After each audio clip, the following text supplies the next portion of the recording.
우리나라는 구정과 추석이라고 하는 두 개의 큰 명절이 있습니다. 그러나 이스라엘은 세 개의 큰 명절이 있는데 무교절과 칠칠절과 추막절입니다.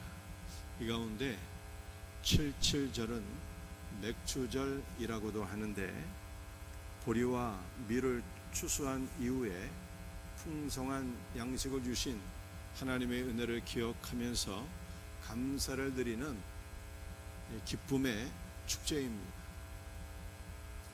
또 칠칠절은 그 다음 날이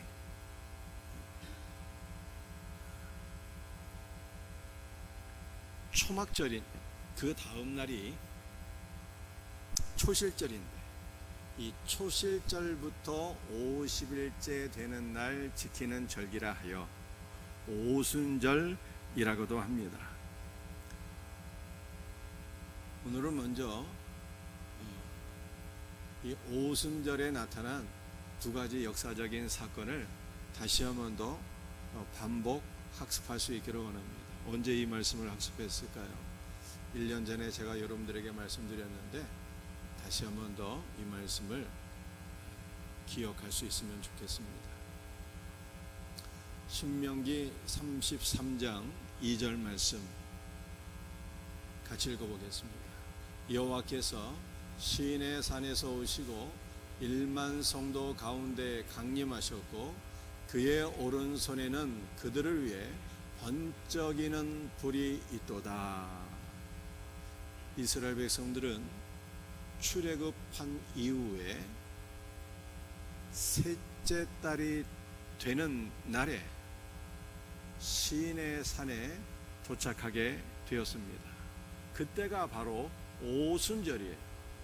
그리고 하나님께서는 오순절에 시내 산에 강림하셔서 이스라엘 백성들에게 말씀을 주셨어요. 그의 오른손에는 그들을 위해, 이스라엘 백성들을 위해 번쩍이는 불이 있도다라고 말씀하고 있는데 이 번쩍이는 불이 말씀을 가리키는 것입니다. 하나님께서는 오순절에 말씀을 주시기 위하여 시내산에 강림하셨어요. 신명기 33장 3절 말씀을 보면 모든 성도가 그의 수중에 있으며 그의 발 아래에 앉아서 주의 말씀을 받는도다 라고 말씀하고 있습니다. 하나님께서는 오순절에 말씀을 주시기 위하여 시내산에 강림하셨고 그러므로 이스라엘 백성들은 주의 발치에 앉아서 주의 말씀을 받는도다 라고 말씀하고 있는 것입니다. 그런데 주의 말씀을 받는도다 라고 하는 이 말씀이 말씀을 받아가지고 간다라고 하는 뜻입니다. 주님의 말씀을 받아가지고 어디로 가는 것입니까? 약속의 땅으로 간다는 뜻이에요. 그러므로 약속의 땅, 즉 하나님의 나라는 누가 들어갈 수 있는 것입니까? 약속의 땅, 하나님의 나라는 돈 가지고 가는 것이 아닙니다. 지식과 권세로 갈 수 있는 나라가 아닌 거예요. 윤리와 도덕으로 갈 수 있는 것도 아닙니다. 착하게 산다고 해서 갈 수 있는 것이 아니에요. 하나님께서 약속하신 땅, 하나님의 나라는 말씀을 받아가지고 가는 나라인 것을 믿으시길 바랍니다. 말씀이 있어야 천국 간다는 뜻이에요. 말씀이 무엇입니까? 말씀은 바로 예수님이에요.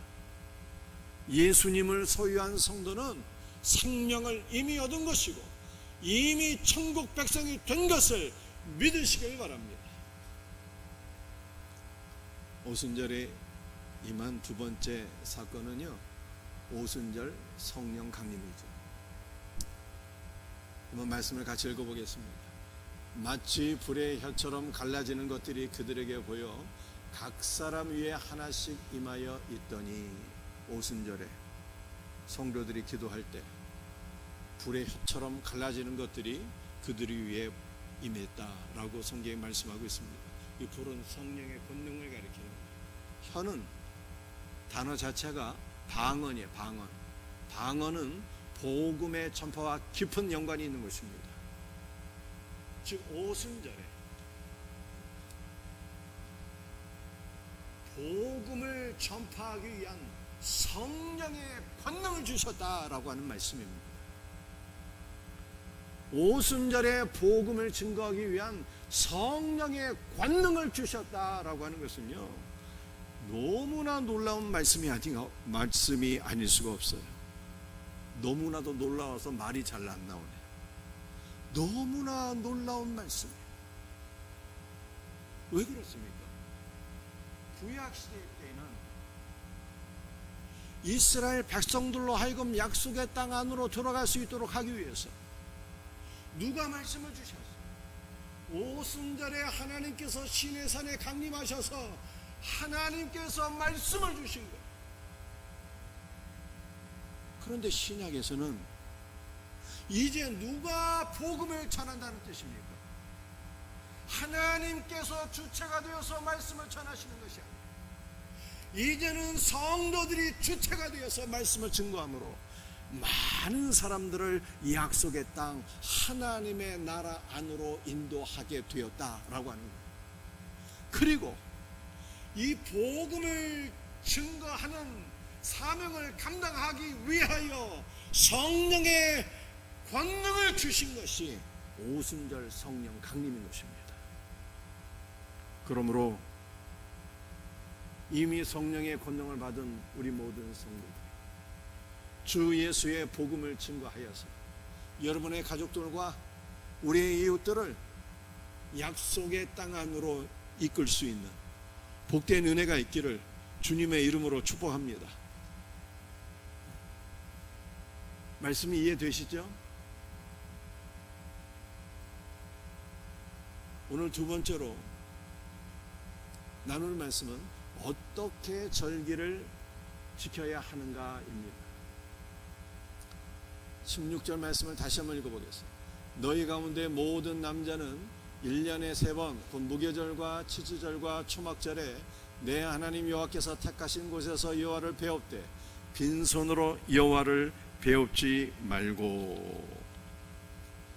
이스라엘 백성들은 1년에 3번 절기를 지켰습니다. 절기는 기본적으로 축제라고 하는 뜻이에요. 따라서 오순절은 말씀을 받아서 약속의 땅 안으로 들어가게 된 이 놀라운 은혜가 너무 놀라워서 기쁨으로 지키는 축제다 라고 하는 뜻입니다. 우리는 이미 말씀을 받아서 천국 백성이 되었어요. 우리는 참 농부이신 예수 그리스도에 의하여 알곡으로 추수가 되어서 이미 천국 창고에 저장이 되었습니다. 그러므로 성도는 이 놀라운 은혜를 인하여 기쁨으로 축제를 지켜야 되는 것입니다. 절기는 축제이기 때문에, 축제가 무엇입니까? 파티잖아요. 파티. 여러분들 파티에 가게 되면 뭐가 있을까요?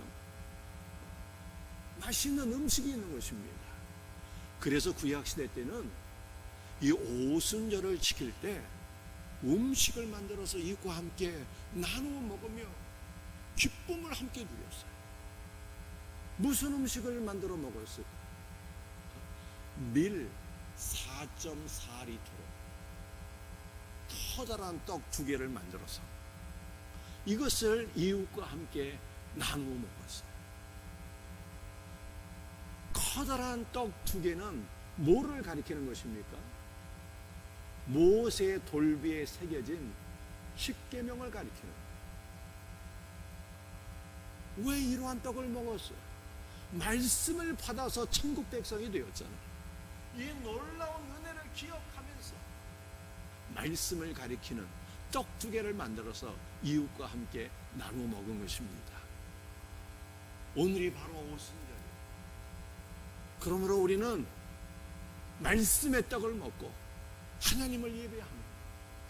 또 예배가 마친 후에는 그냥 가신 분들은 한 명도 없어야 되고, 우리는 다 육신의 양식도 나누어 먹으며 그리스도의 사랑 안에서 기쁨의 교제를 나눌 수 있기를 주의 이름으로 축복합니다.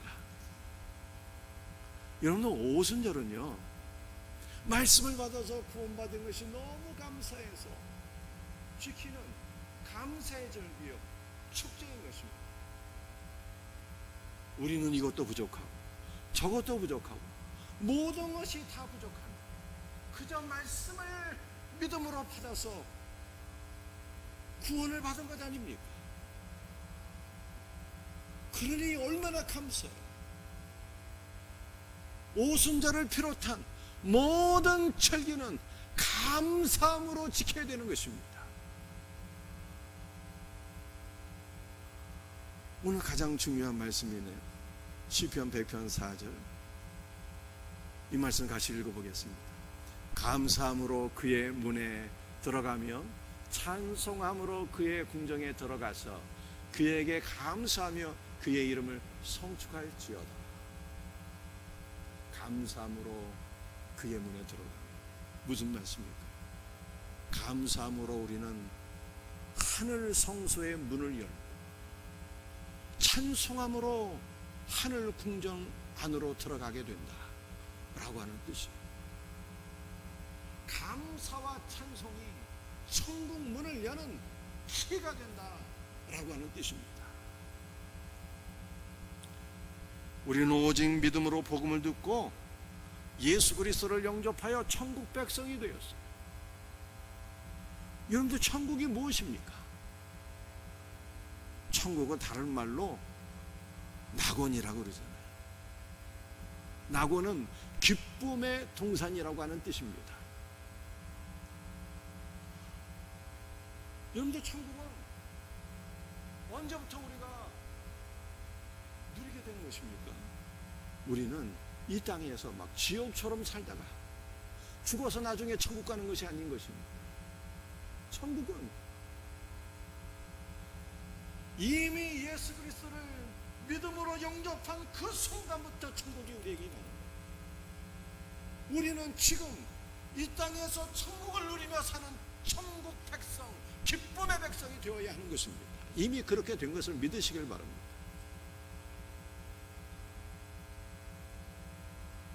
그렇다면 제가 여러분들에게 질문합니다. 여러분들 날마다 하늘의 기쁨을 누리며 살고 계십니까? 우리 지난번에 세미나 하지 않았어요? 우울증 세미나를 했는데 우리나라는 OECD 국가 가운데 자살률이 전 세계 1위라고 합니다. 많은 사람들이 너무 마음이 슬퍼서 죽고 있어요. 제가 참으로 충격을 받은 내용은 아이들도 마음이 우울해서 초등학생, 중고등학생들 자살률이 점점 높아지고 있다는 거예요. 여러분들, 우리나라에는 예수 믿는 신자들이 많이 있지 않습니까? 불신자들은 막 마음이 우울하고 예수 믿는 신자는 막 마음이 기쁩니까? 너무나도 안타까운 것은 예수를 믿는 신자들 가운데서도 마음이 슬프고 우울하신 분들이 많이 있어요. 그렇다면 우리는 어떻게 하면 우리 마음의 슬픔과 우울함을 극복하고 하늘의 기쁨을 누릴 수가 있는 것입니다. 그 비결을 시편 100편 4절이 우리들에게 말씀하고 있는 거예요. 비결이 무엇입니까? 감사하는 거예요. 감사하는 거예요. 감사함으로 하늘 성전의 문을 열고 우리가 하늘 궁전 안으로 들어갔어요. 주님의 모든 충만한 은혜를 누리며 하늘의 기쁨을 넘치도록 누리게 되는 것입니다.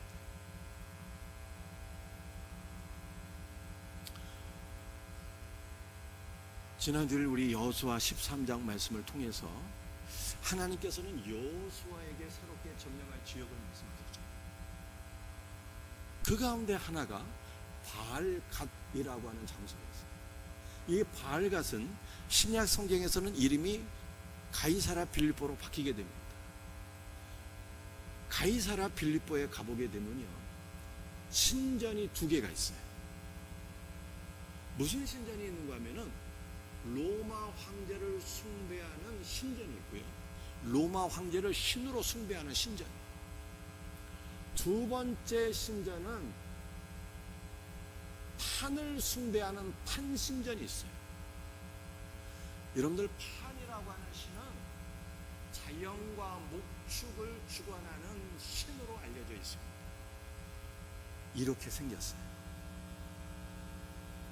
이 판인 반수이거든요. 상체는 사람인데 하체는 염소예요. 염소. 이름이 판인데 이 판은 목축을 주관하는 신이에요. 그런데 이 판은 목축을 주관할 뿐만 아니라 사람들에게 막 극심한 두려움과 공포를 안겨주는 신으로 알려져 있어요. 그러니까 사람들이 이 판신전에 찾아와서 판을 숭배하지 않습니까? 그때 기도를 하는 거예요. 판이시여, 나에게 원수가 있는데 내 원수 좀 갚아주시오. 이렇게 기도를 하면은 판이 자기를 숭배하는 자들을 위하여 그들의 원수를 갚아주는데, 어떻게 원수를 갚아주는가 하면은 막 극심한 공포와 두려움을 안겨준다는 거예요. 여러분들이 이 판이라고 하는 단어에서 영어의 패닉이라고 하는 단어가 나왔어요. 패닉이 뭔지 한번 들어보셨죠? 패닉은 극심한 공포와 두려움을 가리키는 거예요. 요즘 많은 사람들이 앓고 있는 질환이 있는데 그 공황장애잖아요. 그 공황장애가 바로 패닉이에요. 패닉. 공황장애를 패닉 디스오더라고 합니다. 제가 알고 있던 어떤 분은요, 혼자 있을 때 극심한 두려움과 공포가 찾아와서 막 어쩔 줄을 모르는 거예요. 멘탈이 궤도를 이탈해버리는 거예요. 혼자 있을 때는 너무 극심한 두려움이 찾아와서 화장실도 혼자 못 가요. 그래서 남편이 늘 옆에 있어서 함께 있어야 화장실도 다닌다.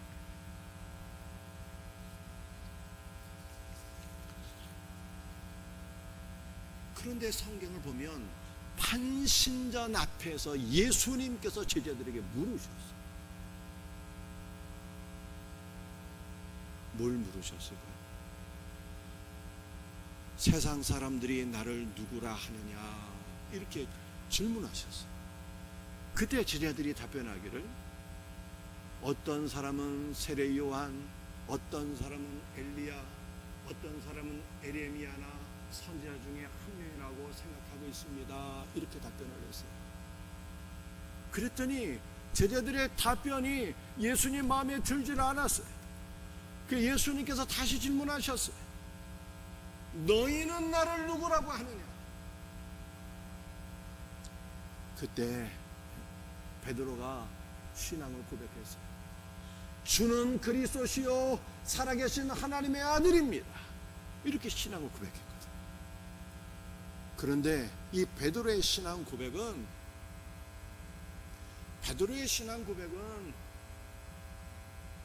예수님, 여기 로마 황제를 숭배하는 신전이 있는데 로마 황제가 그리스도가 아니고 여기 판을 숭배하는 신전이 있는데 반인 반수의 판도 그리스도가 아니며, 주 예수님, 당신이 나의 그리스도시요 살아계신 하나님의 아들이십니다.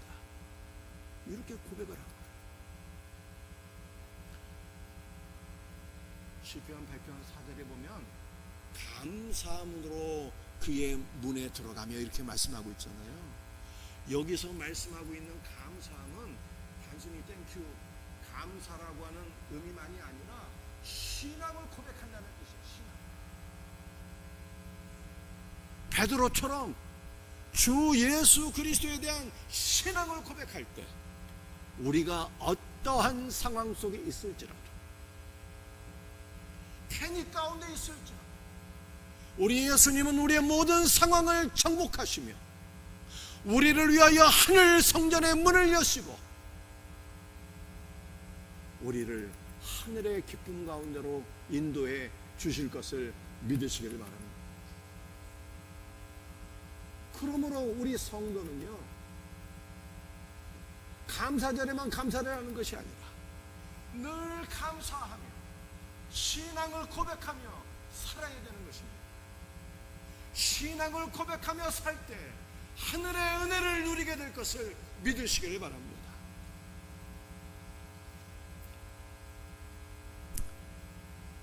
제가 이 말씀은 이번 주 새벽 기도회 때 전할 말씀인데요, 여러분도 이 말씀을 잘 다시 한번 들으시길 바랍니다. 노아가 세 아들이 있었어요. 둘째 아들이 함이, 함의 이름의 뜻은 검다라고 하는 뜻이에요. 검다. 뭐가 검었을까요? 피부색이 검은 거예요. 그런데 이 함이 결혼을 해서 네 아들을 낳게 되는데, 첫째 아들은 이름이 구스예요. 이 구스는 오늘날 에디오피아를 가리키는 것입니다. 장자 구스는 에디오피아 사람들의 조상이 되었어요. 둘째 아들은 미스라임인데, 미스라임은 오늘날 이집트를 가리키는 것입니다. 둘째 아들 미스라임은 성경에 나타난 애굽인의 조상이 되었어요. 셋째 붓은요, 리비아를 가리키는 거예요. 리비아도 아프리카 대륙에 있는 국가입니다. 그러니까 함의 세 아들은 아프리카 사람들의 조상이 된 것입니다. 그리고 막내 넷째 아들은 가나안인데, 이 가나안이 가나안에 사는 7 종족들의 조상이 된 것입니다. 그렇다면 우리가 성경을 읽어보게 되면 가나안에는 가나안 7 부족만이 아니라 이스라엘 백성들에게 가장 큰 대적이었던 블레셋 사람들이 있었거든요. 이 블레셋 사람들은 누구의 후손이었을까요? 역대상 1장 말씀을 보게 되면 이 블레셋 사람들의 조상은요, 함의 둘째 아들 미스라임이에요.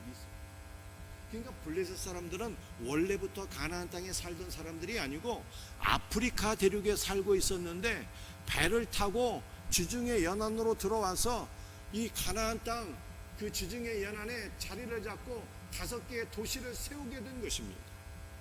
이 5개의 도시에 대해서는 제가 지난주에 말씀을 드렸잖아요. 가사와 아스돗과 아스글론과 가드와 에그론, 5개의 도시를 세웠어요. 이 5개의 도시에 대해서는 지난주에 설명했기 때문에 반복하지 않습니다. 그런데 우리가 여기서 한 가지 꼭 기억해야 될 것은 블레셋이라고 하는 단어의 뜻이 있어요. 블레셋이라고 하는 단어는 한숨을 쉬다, 통곡하다, 슬퍼하다 라고 하는 뜻이에요. 여호수아에 의해서 블레셋의 5개의 도시가 점령을 당하게 되지만, 블레셋은 살아남아서 이스라엘을 괴롭히게 됩니다. 삼손에 의해서 블레셋이 크게 무너지게 되지만, 블레셋은 여전히 살아남아서 이스라엘을 끝까지 대적하게 돼요. 이것은 오늘날 우리의 성도들을 괴롭히는 가장 큰 대적이 무엇인가를 우리들에게 보여주고 있는 것입니다. 성도들을 대적하는 가장 큰 원수가 있는데, 그것은 바로 슬픔과 절망의 영이라는 뜻이에요. 슬픔과 절망은 예수님을 믿어도 쉽게 떠나지 않는다는 뜻입니다. 슬픔과 절망은 끝까지 우리를 따라다니며 괴롭히고 대적한다는 뜻이에요. 그렇다면 우리는 이 슬픔과 절망의 영을 어떻게 이기고 극복할 수가 있는 것입니다. 영적 비밀이 바로 시편 100편 4절, 감사를 드릴 때 우리는 천국의 문을 열 수가 있어요. 사랑하는 성도들이요, 여러분들 지금 어떤 상황 속에 있습니까? 혹시라도 슬픔과 절망에 사로잡혀 있지는 않습니까? 슬픔과 절망의 영이 역사할 때 우리는 감사해야 돼요. 감사하게 될 때 주님께서 천국의 문을 열어주시고 주님의 품 안에 우리를 품어주실 것을 믿으시길 바랍니다. 슬픔과 절망의 상황에서 주 예수 그리스도에 대한 신앙을 고백하게 될 때 우리 예수님은 우리의 슬픔과 절망의 상황을 정복해 주시고 우리 안에 천국이 임하게 하실 것을 믿으시기를 바랍니다. 사도 바울은 복음을 증거하다가 감옥에 갇히게 되었어요. 감옥에 갇혀서 40에 하나 감한 매를 맞게 되었습니다. 죽기 직전까지 얻어맞았다는 뜻이에요. 바울이 처한 상황은 슬픔과 절망이었습니다. 그런데 그때 바울이 무슨 일을 했습니까? 바울이요, 하나님을 찬송하게 되었어요. 하나님을 찬송하게 되었을 때 시편 100편 4절의 말씀이 사도 바울에게 이루어져서 그는 하늘 궁정을 경험하게 되었어요.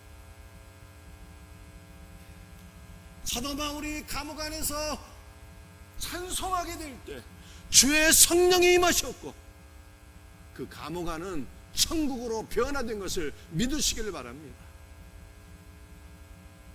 그러므로 사랑하는 성도들이요, 슬픔과 절망의 영이 우리 안에 역사할 때 우리는 감사와 찬송을 드리고 주 예수 그리스도에 대한 신앙을 고백하셔야 돼요.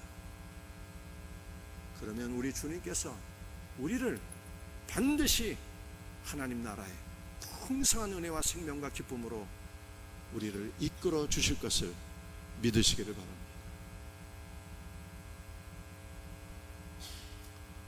마지막 말씀이에요. 신명기 16장 17절 말씀 우리 같이 함께 읽도록 합니다. 각 사람이 내 하나님 여호와께서 주신 복을 따라 그 힘대로 드릴지니라. 하나님께서 베풀어 주신 모든 은혜를 기억하면서 각 사람은 하나님께서 주신 복을 따라 힘을 다하여 드리라, 감사하라, 이렇게 말씀하고 있습니다. 여러분들, 우리가 우리의 것으로 하나님께 드린다고 생각하시면 안 돼요. 우리의 것으로 하나님께 드린다면 아까울 수 있습니다. 우리의 것으로 하나님께 드린다면 아까워서 인색함으로 드리게 돼요. 그런데 성경은 하나님께서 주신 복을 따라서 하나님의 것을 하나님께 드리라는 거예요. 사랑하는 성도들이, 우리가 하나님께 받지 않은 것이 있습니까? 모든 것을 하나님께서 주셨어요. 하나님께서 주신 모든 것 가운데 힘을 다하여 하나님께 드릴 것을 성경이 말씀하고 있습니다. 우리가 하나님께서 모든 것을 주셨다라고 하는 것을 인정하게 되면은 하나님의 것을 감사함으로, 기쁨으로, 인색함이 아니라 힘을 다하여 드릴 수 있게 되는 것입니다. 우리는 하나님을 사랑하는 것을 우리 마음의 감사와 입술의 고백과 물질로서 입증하고 표현해야 되는 것입니다. 사랑하는 성도들이요, 우리가 자녀를 사랑하기 때문에 자녀를 위하여 사용하는 것은 아깝지 않지 않습니까? 자녀를 사랑하기 때문에 자녀를 위해서 쓰는 것은요, 기쁨으로 쓸 수가 있어요. 마찬가지로 우리가 하나님을 사랑한다면 하나님께 드리는 것을 기쁨으로 드리셔야 되는 거예요. 감사함으로 힘을 다하여 드리심으로 주 예수 그리스도를 사랑하는 것을 우리는 입증하고 표현할 수 있어야 되는 것입니다. 이와 같은 은혜가 있기를 주님의 이름으로 축복합니다. 오늘 두 가지 말씀을 나눴어요. 우리 맥주절에 임한 두 가지 역사적인 사건입니다. 구약에서는 오순절에 우리 하나님께서 말씀을 주시기 위해서 시내산에 강림하셨고 이스라엘 백성들은 말씀을 받아가지고 약속의 땅 안으로 들어갔어요. 그런데 신약에서는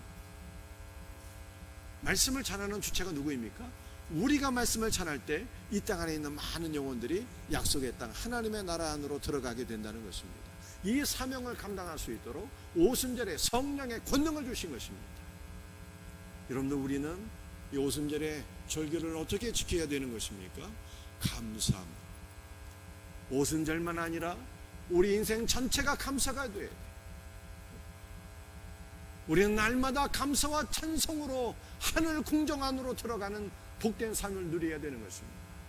어떠한 상황 속에 있든지 주 예수 그리스도에 대한 신앙을 고백하면 예수님이 우리의 상황과 환경을 점령하시고 우리를 하나님 나라 안으로 이끄십니다.